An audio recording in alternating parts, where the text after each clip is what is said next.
Aisha, Governor Lamont providing us with a pretty positive COVID-19 update this afternoon. Low numbers across the board regarding cases, deaths, and hospitalizations. Data supporting the state's move to reopen Connecticut schools this fall.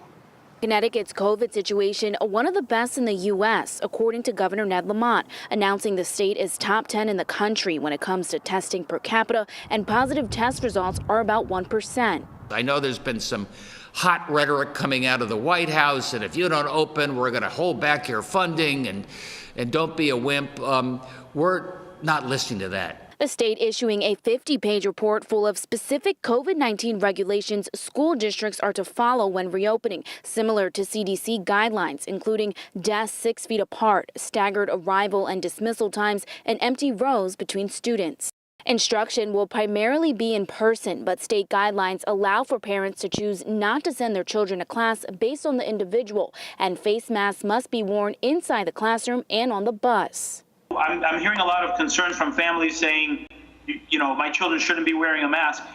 We want to make sure that we're doing this in a way that's responsible so that we can continue to move forward with our education and we can continue to move forward as a state. On the national level, the director of the CDC says it will not be revising its current guidelines for reopening schools, despite calls from President Trump to do so. Costs are too high to keep schools shut down. Trump calling the guidelines too tough and expensive, but the CDC says it will only be releasing additional information for schools, not changes. It's not a revision of the guidelines. It's just to provide additional information to help the schools be able to use the guidance that we put forward.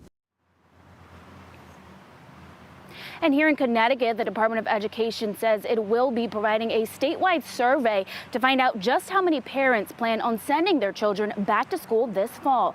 Live outside the state capitol in Hartford tonight, it's Nia Maldonado, Fox 61 News.